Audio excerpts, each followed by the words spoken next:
Baldwin is a thinker, an orator, a writer. He is somebody who is not just a descendant of slavery, he is the grandson of a slave. So this is a guy who did not just learn this in a book like the rest of us. We just learned about it, read about it, heard about it. No, he actually knew a slave. His grandfather was a slave. His father was probably a slave. I mean, he's an old enough guy where there would have been slavery directly. He would have been upfront and close and personal with slavery during his life. So his perspective is one of, you know, no, I actually witnessed this firsthand. And that's why it's so important to listen to and to remind people about folks like Baldwin and their view and their perspective on the issue of race and racism. He goes into the mindset and what it has done to him, and he talks about it did very generally about black people, but know that he's talking about himself because he is a descendant, a direct descendant, directly damaged by slavery. And here in Cambridge, in this debate, in 65, Cambridge is in the UK, is talking to this audience. And I think the subject matter is racism in America. I can't remember the exact language of it, but he is talking specifically about what it has done to the black community, but also know he's talking directly to his own experience. It would seem to me that the proposition before the House, if I put it that way, is the American dream at the expense of the American Negro, or the American dream is at the expense of the American Negro, is a question hideously loaded, and that one's response to that question, or one's reaction to that question, has to depend on an effect on where you find yourself in the world, what your sense of reality is, what your system of reality is. That is, it depends on assumptions which we hold so deeply as to be scarcely aware of them. A white South African, or a Mississippi sharecropper, or a Mississippi sheriff, or a Frenchman driven out of Algeria, all have, at bottom, a system of reality which compels them to, for example, in the case of the French exile from Algeria, to defend French reasons for having ruled Algeria. The Mississippi or the Alabama sheriff, who really does believe when he's facing a Negro boy or girl, that this woman, this man, this child, must be insane to attack the system to which he owes his entire identity. Of course, for such a person, the proposition of which we're trying to discuss here tonight does not exist. And on the other hand, I have to speak as one of the people who've been most attacked by what we must now here call the Western or the European system of reality. What white people in the world, the doctrine of white supremacy, I hate to say it here, comes from Europe. That's how it got to America. Beneath then, whatever one's reaction to this proposition is, has to be the question of whether or not civilizations can be considered as such equal, or whether one civilization has the right to overtake and subjugate and in fact to destroy another. Now what happens when that happens? Leaving aside all the physical facts which one can quote, leaving aside rape or murder, leaving aside the bloody catalog of oppression, which we are in one way too familiar with already, what this does to the subjugated, the most private, the most serious thing this does to the subjugated, is to destroy his sense of reality. It destroys, for example, his father's authority over him.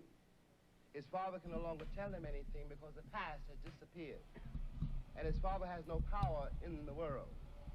This means, in the case of an American Negro, born in that glittering republic, and in the moment you are born, since you don't know any better, every stick and stone and every face is white, and since you have not yet seen a mirror, you suppose that you are too. It comes as a great shock around the age of 5 or 6 or 7, to discover the flag to which you have pledged allegiance, along with everybody else, has not pledged allegiance to you. It comes as a great shock to discover that Gary Cooper killing off the Indians when you were rooting for Gary Cooper, that the Indians were you. It comes as a great shock to discover that the country, which is your birthplace, and to which you owe your life and your identity, has not in its whole system of reality evolved any place for you. The disaffection, the demoralization, and the gap between one person and another, only on the basis of the color of their skins, begins there and accelerates throughout a whole lifetime, so that presently you realize you're 30 and are having a terrible time managing to trust your countrymen. By the time you are 30, you have been through a certain kind of mill. And the most serious effect of the mill you've been through is, again, not the catalog of disaster. The policemen, the taxi drivers, the waiters, the landlady, the landlord, the banks, the insurance companies, the millions of details, 24 hours of every day, which spell out to you that you are a worthless human being. It is not that. It is by that time you've begun to see it happening in your daughter or your son or your niece or your nephew. You are 30 by now, and nothing you have done has helped you to escape the trap. But what is worse than that is that nothing you have done, and as far as you can tell, nothing you can do, will save your son or your daughter from meeting the same disaster and not impossibly coming to the same end.